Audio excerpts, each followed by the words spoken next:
নমস্কাৰ অসমৰ ইতিহাসৰ 10 নম্বৰ খণ্ডৰ আজি প্ৰথম প্ৰশ্নটো হৈছে শিলালয় নামেৰে জনাজাত প্ৰাচীন অসমৰ ৰজাজনৰ নাম কি আছিল ইয়াৰ চাৰিটা অপচন দিয়া আছে এ দিয়া আছে ভগদত্ত বি দিয়া আছে ঘটকাসুৰ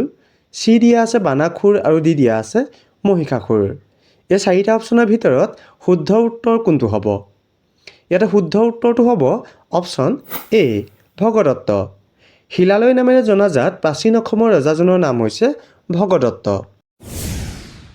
দানৱ বংশৰ শেষৰগৰাকী ৰজা কোন আছিল ইয়াৰ চাৰিটা অপচন দিয়া আছে এ মহিৰংগ দানৱ বি ভগদত্ত চি ঘটকাসুৰ আৰু ডি দিয়া আছে নৰকাসুৰ এই চাৰিটা অপচনৰ ভিতৰত শুদ্ধ উত্তৰ কোনটো হ'ব ইয়াৰ শুদ্ধ উত্তৰটো হ'ব অপচন চি ঘটকাসুৰ দানৱ বংশৰ শেষৰগৰাকী ৰজা আছিল ঘটকাসুৰ উত্তৰ ভাৰতত ভাস্কৰ বৰ্মনৰ সমসাময়িক ৰজা কোন আছিল ইয়াৰ চাৰিটা অপচন দিয়া আছে এ অশোক বি হৰ্ষবৰ্ধন চি চন্দ্ৰগুপ্ত আৰু ডি দিয়া আছে সমুদ্ৰগুপ্ত এই চাৰিজনৰ ভিতৰত শুদ্ধ উত্তৰ কোনটো হ'ব ইয়াৰ শুদ্ধ উত্তৰটো হ'ব অপচন বি হৰ্ষবৰ্ধন উত্তৰ ভাৰতত ভাস্কৰ বৰ্মনৰ সমসাময়িক ৰজা হৰ্ষবৰ্ধন আছিল ভীষ্মক ৰজাৰ জীয়েকৰ নাম কি আছিল ইয়াৰ চাৰিটা অপচন দিয়া আছে এ ৰুক্মিণী বি পাৰ্বতী চি চিত্ৰলেখা আৰু ডি দিয়া আছে বেউলা এই চাৰিটা অপচনৰ ভিতৰত শুদ্ধ উত্তৰ কোনটো হ'ব ইয়াৰ শুদ্ধ উত্তৰটো হ'ব অপচন এ ৰুক্মিণী ভীষ্মক ৰজাৰ জীয়েকৰ নাম আছিল ৰুক্মিণী ঘটকাসুৰক কোনে বধ কৰিছিল ইয়াৰ চাৰিটা অপচন দিয়া আছে এ নীতিপালে বি ব্ৰহ্মপালে চি নৰকাসুৰে আৰু ডি দিয়া আছে শ্ৰীকৃষ্ণই এই চাৰিটা অপচনৰ ভিতৰত শুদ্ধ উত্তৰ কোনটো হ'ব ইয়াত শুদ্ধ উত্তৰটো হ'ব অপচন চি নৰকাসুৰে ঘটকাসুৰক নৰকাসুৰে বধ কৰিছিল বান ৰজাৰ কন্যা ঊষাৰ বিয়া কাৰ লগত হৈছিল ইয়াৰ চাৰিটা অপচন দিয়া আছে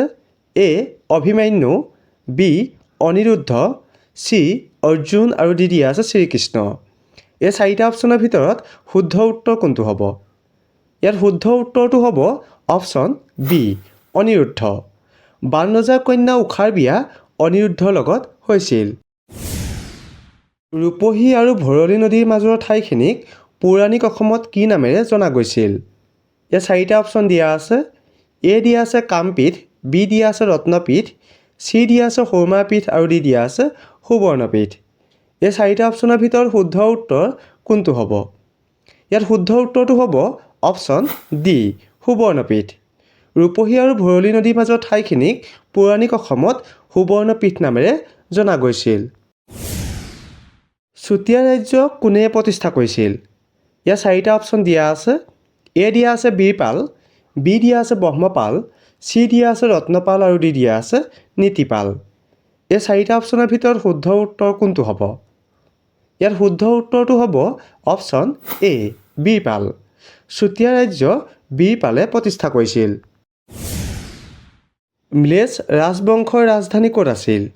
ইয়াৰ চাৰিটা অপচন দিয়া আছে এ দিয়া আছে কামৰূপ বি দিয়া আছে ৰংপুৰ চি দিয়া আছে হৰুপেশ্বৰ আৰু ডি দিয়া আছে প্ৰাগজ্যোতিষপুৰ এই চাৰিটা অপচনৰ ভিতৰত শুদ্ধ উত্তৰ কোনটো হ'ব